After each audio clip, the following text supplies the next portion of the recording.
What is up, everybody? I'm No Lex Given, and today we're going to be taking a look at a pair of the Mask games, a comedy and a tragedy, if you will. See, I think that Storybook Brawl is all about storytelling, and it's part of why I love making YouTube videos on it. I also love to showcase sweet games, but I also think that I'm kind of crafting a story here with some of the videos that I showcase, and this one definitely speaks to that in particular. We're going to look at a comedy and a tragedy of games, both featuring the hero, the Mask, and to build some suspense, I'm not going to tell you which one we are going to look at first, so you'll have to stick around and find out. We get a really nice start here with a Humpty Dumpty plus a Forbidden Fruit. It's going to start us off pretty strong. One of the interesting things with the Mask is you don't really know which direction you're going into, so it's good to just have strong characters, and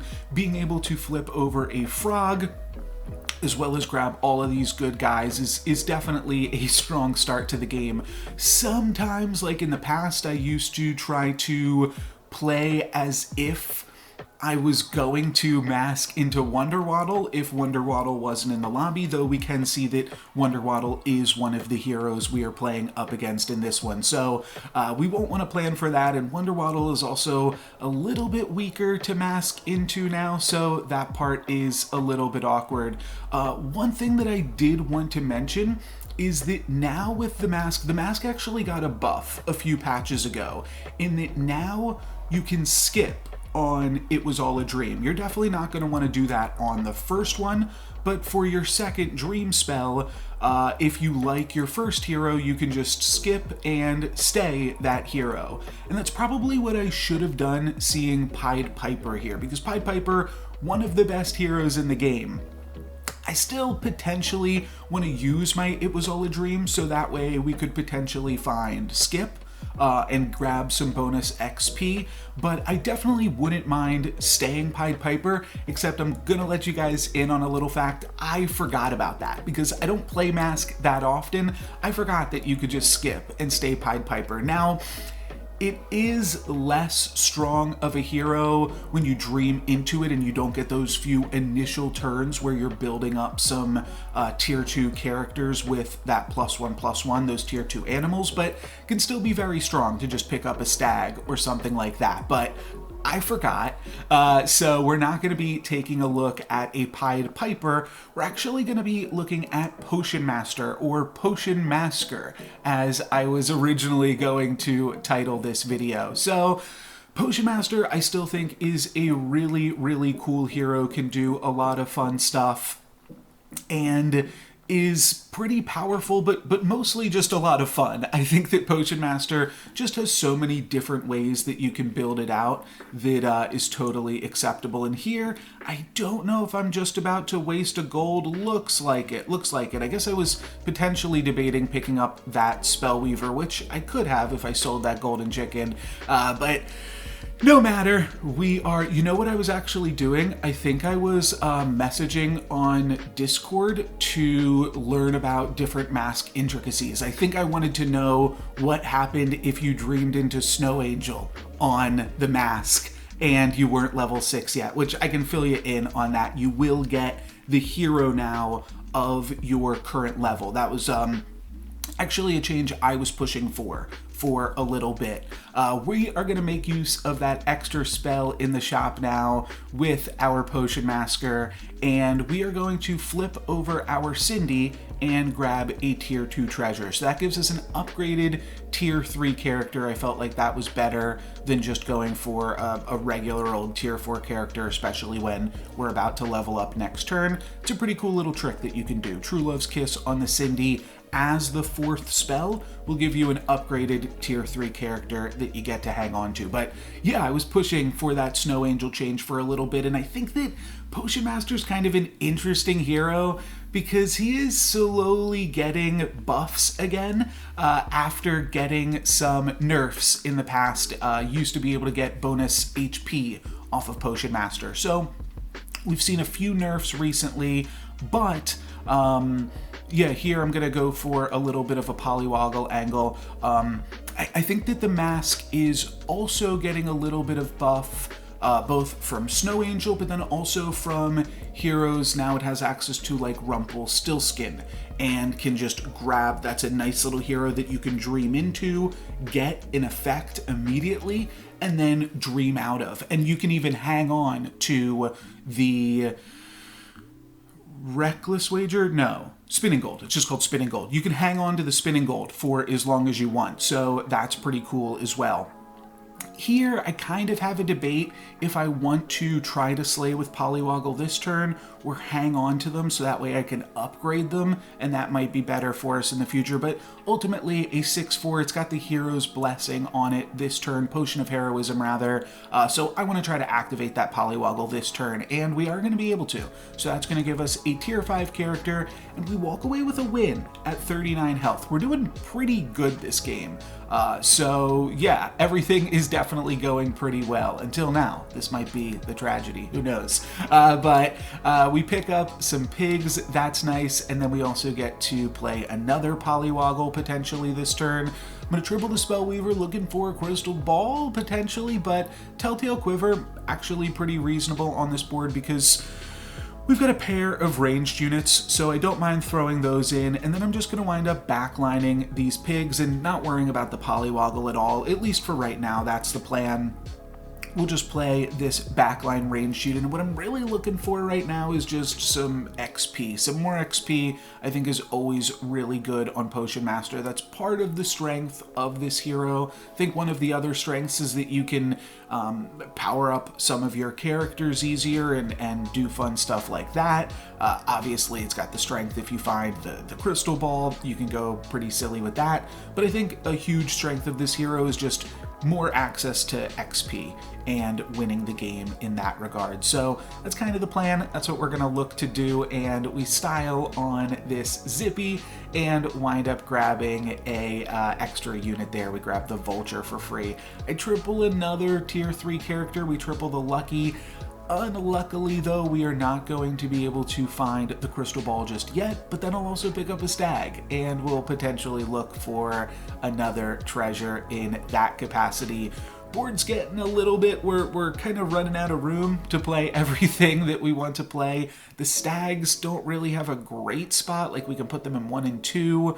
We're not really making great use of Water Wraith in that capacity, and then there's also like these Vultures that are actually pretty good. We're just kind of ignoring them for now, but I think what I'm going to wind up doing here is just selling off the Vulture because I don't really have too much room. I don't know, there's so many animals on this board. It's really tough. I'm going to wind up selling off the Lucky. I think that that's a little bit better. This board's a little bit more synergistic, I think. But we wind up getting totally owned because we are up against a Jormungand and we are playing Summons. So they're kind of going to wreck us here. We do have some nice big ranged units in the back line, but I don't think that's going to be quite enough. They will be able to take us out here and even get some slays on their Aeon. We only take 7 down to 32. We're in 2nd place now, so it's not that big of a deal, and we can actually get back up to 1st place here if we want to. So we will pick up some more XP, and now we will get rid of that Vulture and pick up another big pigs. That'll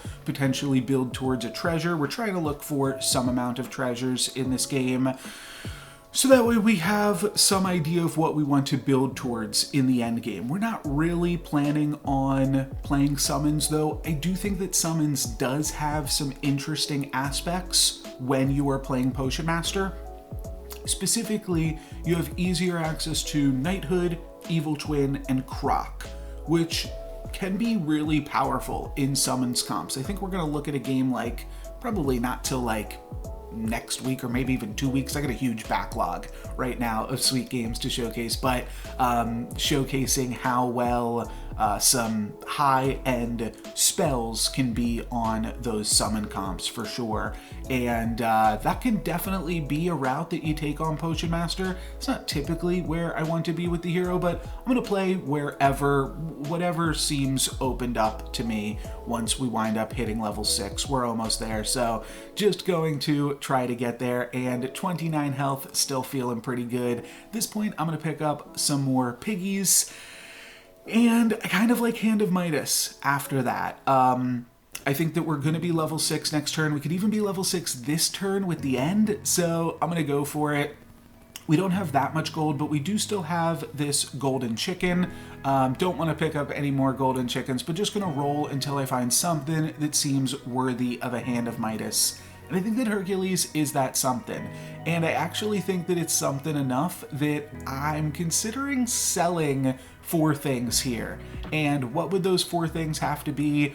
Probably both of my polywoggles and then one of these stags. So that way we can still be a little bit strong, but that's going to give us a 51-51 Hercules thanks to the fairy tale as well, which probably means we're going to grab a tier 6 treasure here, and we are going to be able to do so.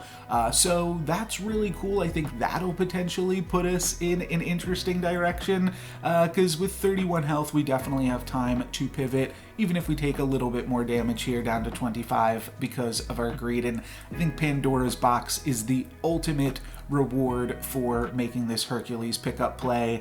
And from here, just want to try to get a little bit stronger this turn. I could certainly see going for the Echo Wood just because there's so many cool treasures that work with Echo Wood on level 7, like Round Table, World Tree, and more.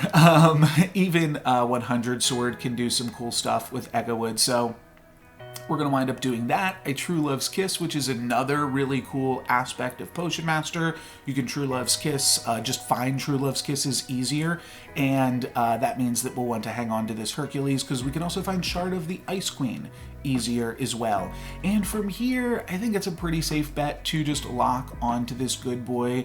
If we get something like even like Black Prism next turn would still be really good, but also any of those other treasures that I mentioned. We're very well set up for World Tree. We are also very well set up for Magic Sword plus 100 now, but we find the World Tree. So that is going to be really, really good for us. It's going to get...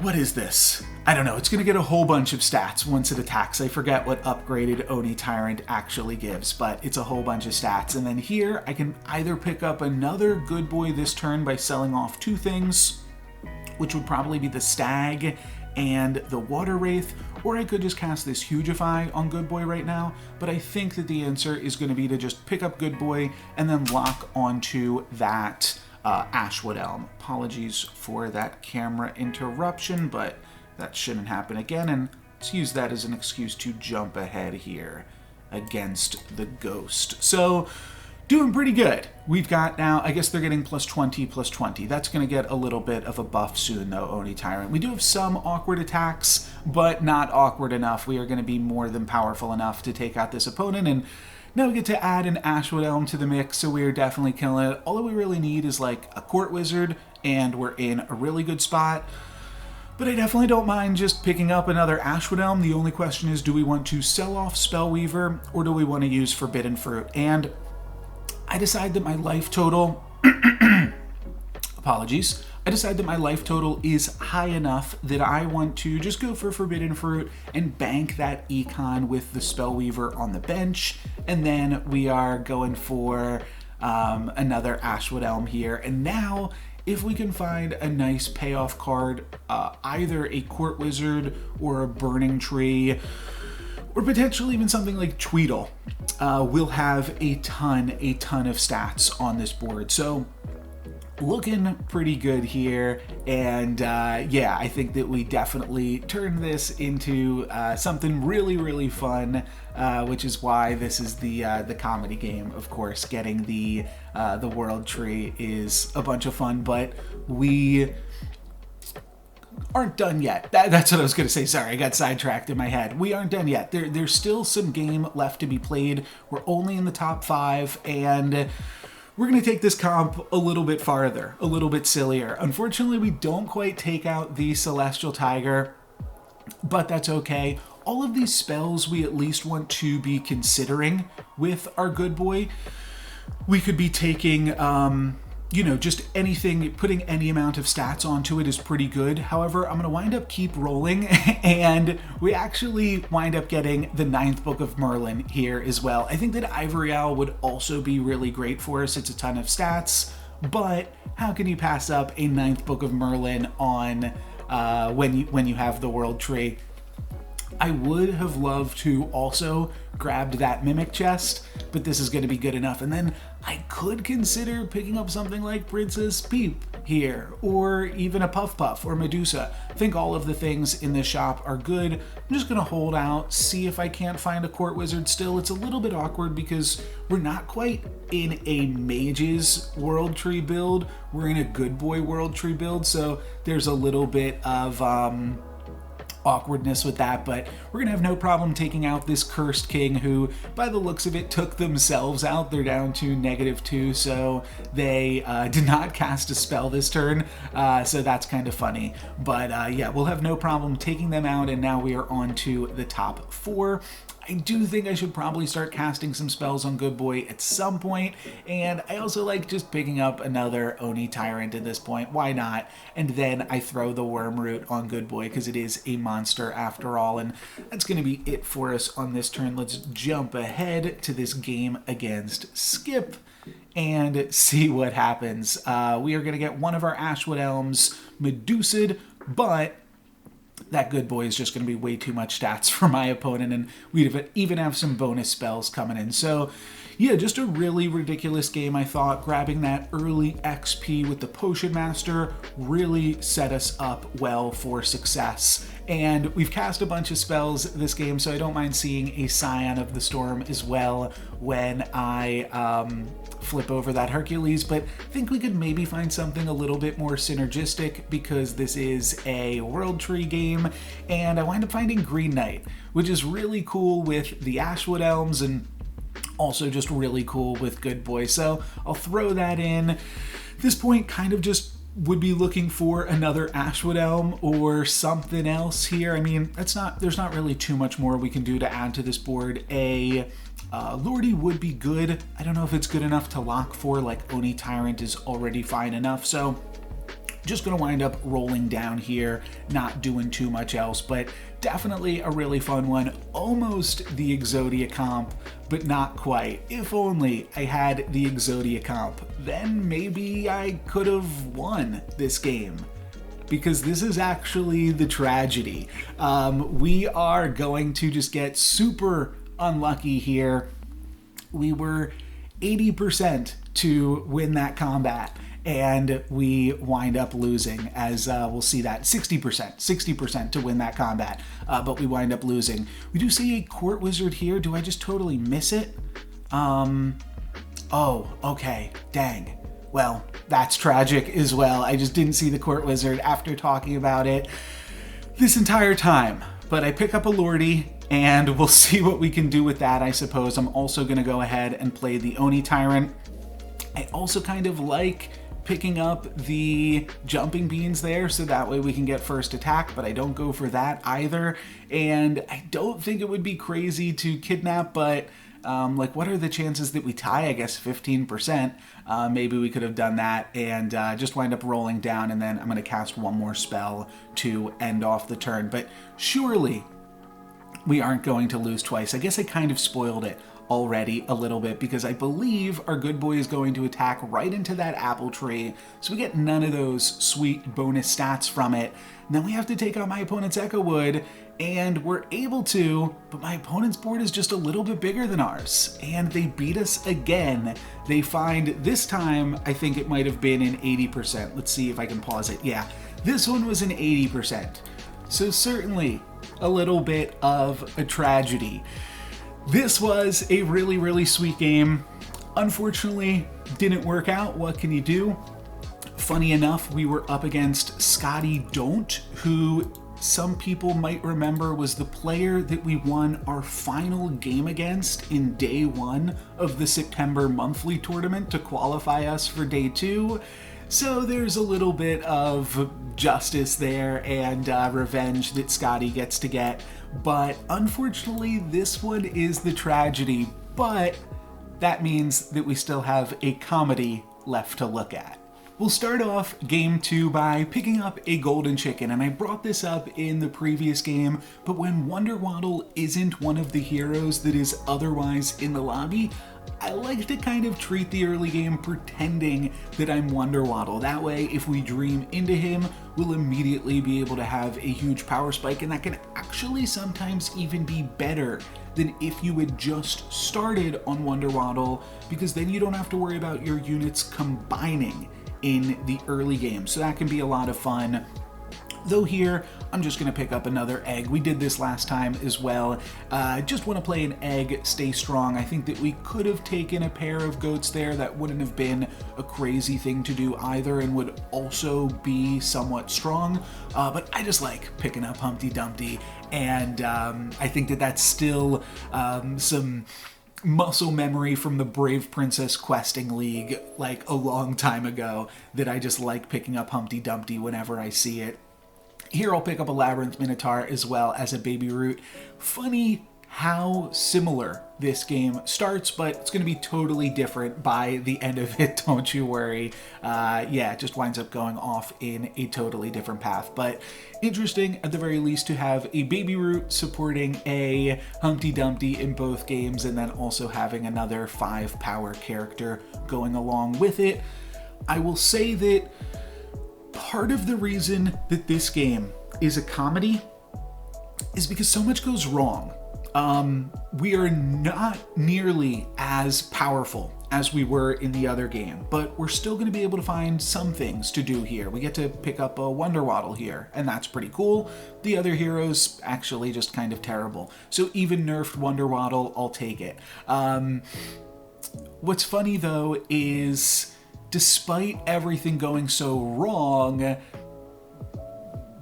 fun things happen. I don't want to spoil too much, despite telling you guys that this is a comedy. And of course, in the last game, just so many things went right, but at the very end, we just got very, very unlucky. I'll wind up selling off the Lonely Prince that I just picked up to pick up a Mummy. I think it makes us a little bit stronger on the board, but not strong enough to contend with this Humpty Dumpty. That's why I like picking up Humpty Dumpties. It can be really strong, but the Fates is going to be even stronger than us. So here I just wind up rolling. I do think that picking up a Sleeping Princess and then waking it up is a pretty nice little power spike, and then from there I'm just going to pick up Water Wraith and try to grab some more stats, some more scaling onto the board. We'll stick with Wonder Waddle for the time being, but we did have to sell off our golden chicken, so I'm definitely feeling less excited about playing Wonder Waddle now, and probably looking to dream off going into 3.2, but there's still obviously some extremely powerful heroes that we can hit. I will probably stick with Wonder Waddle while we are on 3.2 and see if we can get any more animals, and then I'll like dream off next turn if we're unable to get any. That's the plan for the time being, but we're taking a lot of damage in the meantime, so that's not great, and I don't really see any great animals here. I'll wind up picking up a kitty cup person, then we finally find a good animal. We find a blind mouse. Now, I would like to pick up the stag as well, but that's not really how Wonder Waddle works anymore, unfortunately. So we've got some decisions to make, because I also kind of like this Mummy, and to be honest, I also kind of like the Sleeping Princess. I think that both of those could have been interesting pickups for us. And now we kind of have to make an interesting decision. Do I want to play a stronger board that is very, very open to falling stars, or do I want to play a slightly weaker board, putting the Labyrinth Minotaur in the front that's less vulnerable to falling stars, but won't be getting that +3 health on Sleeping Princess, so it would ultimately be less powerful. And I wind up going with this one. My opponent doesn't have falling stars, luckily enough, but we're still not going to be strong enough. This Pied Piper is going to be way too strong with all of their upgraded characters, and prized pigs in the back line. I was hoping we could have taken out at least one of those with the mummies, but not going to be in the cards for us today, unfortunately. I'll pick up another water wraith, and then I get to pick up a blind mouse, which is really cool.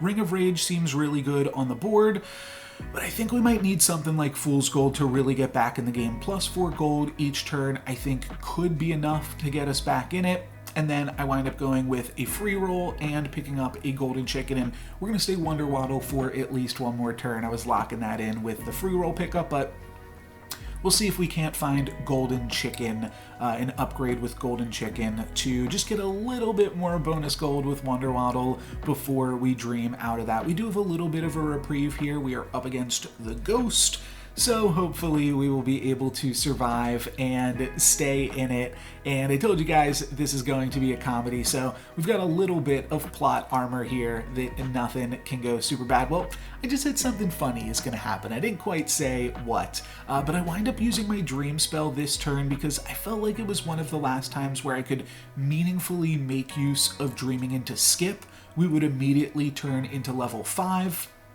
and that would be a pretty big power spike.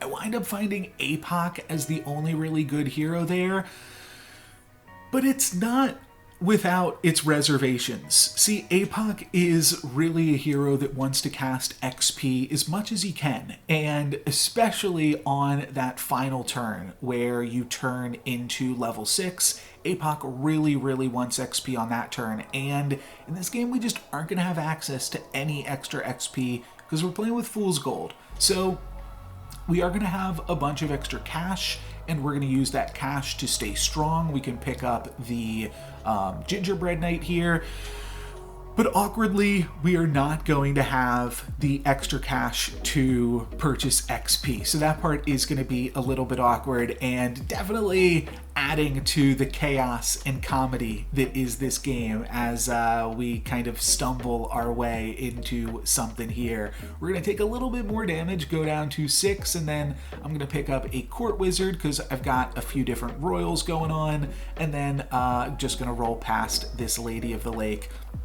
Potentially want to find some more trees, some more gingerbread knights. I don't hate the lightning dragons either, just because they are quite powerful, and we can use them with water wraith as well. They work well on the current board, but the main thing is just the synergy with them and the water wraith that we have. So not going as hard into the nutcracker of it all, but I do want to just make sure I'm always playing as strong of a board as possible. So that's kind of also what we got going on, and hopefully this can be strong. I think that part of the strength of Fool's Gold is it just allows you to buy an additional tier 4 character every turn, and you can certainly build that into a cool comp with Horn of Olympus and the like. Horn of Olympus, I talked about this a long time ago, but it's actually a pretty reasonable treasure on APOC, I think. So I don't mind if we are able to find that. We're going to get one hit onto Nutcracker, and then we are going to pop open my opponent's Romeo,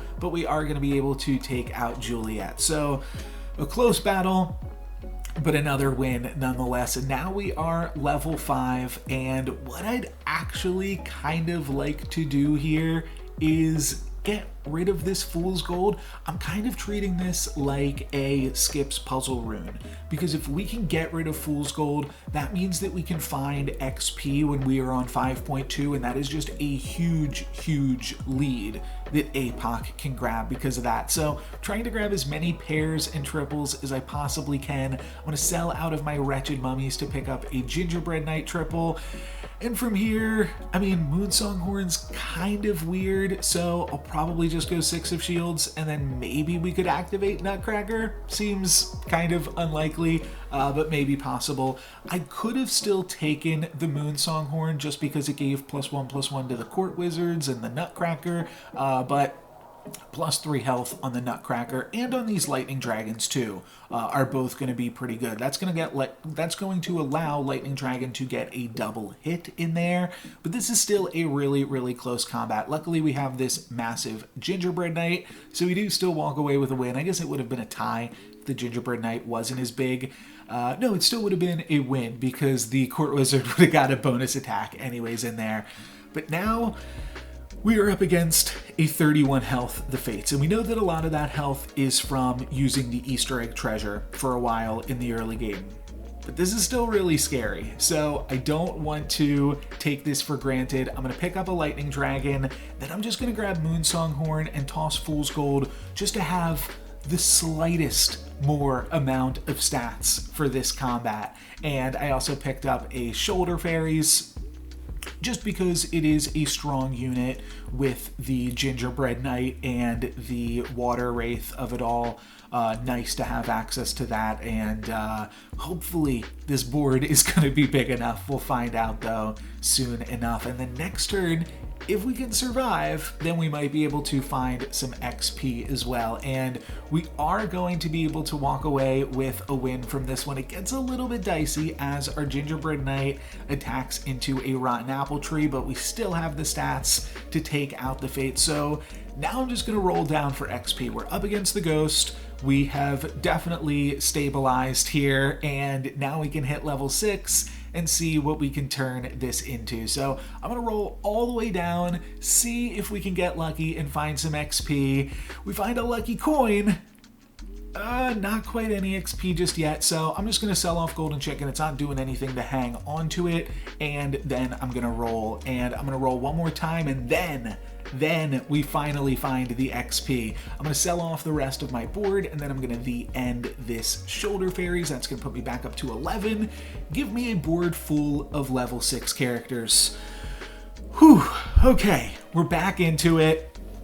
Now we've got a Hercules that could potentially activate in this one combat, plus we have access to an additional Echo Wood next turn, and if we can find a Burning Tree, then we're kind of cooking. We've got a full trees comp all of a sudden out of nowhere, and I'll feel pretty good about that one. So let's see what we can do. Hercules is going to get one hit. It avoids the hit from Court Wizard, and then it gets the hit from Court Wizard, but we are going to activate our Hercules this turn and grab a free tier 6 treasure. So that's really sweet.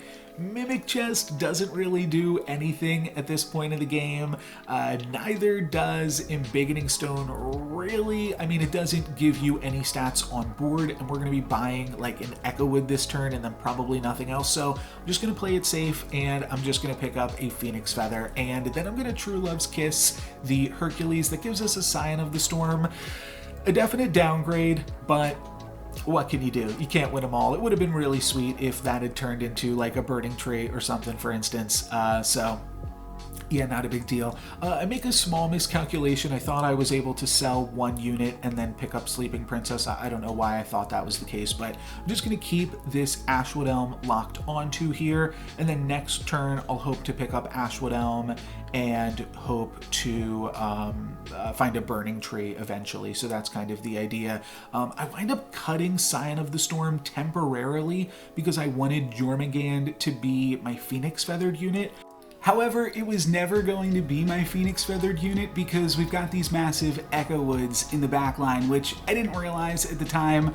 Just another mistake in this comedy of errors, and this Copy Boy comp is looking tough, but we are going to stay alive with just 1 HP. A very, very close game. We will pick up another Ashwood Elm, and from here I'm casting a Shrivel. I don't want to die, and we will still have just enough units left to pick up this Burning Beard. So really sweet stuff. We could even lock on to the Pumpkin King here. I don't think that that would be crazy because Jormungand doesn't actually do that much for this board. I don't remember if I lock onto that or not. Let's jump ahead. Looks like I am not going to. I'm just going to try to find a few more trees before this one ends up. But will this Shrivel be enough to save us? Let's find out. Well, we don't get the Shrivel, and looks like we're gonna be okay. It's a close one, but we wind up just barely getting a win here. Phoenix Feather is a big help as well. And yeah, that was definitely a close combat, but now we get to make the combats not quite as close anymore, getting to pick up a Knighthood, and I think we are supposed to Knighthood the Burnbeard at this point because that'll basically double up the stats from both of those Ashwood pumps. And I think that's going to be a lot more stats to help us get back into the game. We're up against this Pied Piper, this copy boy, yet again. Yeah, you can see win percentage, 7%. We were not supposed to win this one. And that's why this one is a comedy as well, because we are just going to be barely skating by on all of these fights. Here's the rematch. We don't attack into the copycat, but my opponent hasn't gotten that much stronger since we've last seen them, so I think we're actually going to have a reasonable chance here just with these huge Echo Woods. We've got 2 Echo Woods to their 1, and then we also have a Phoenix Feather, so we've got 3 to their 1, and that's enough to get a win, but not quite enough to take them out just yet.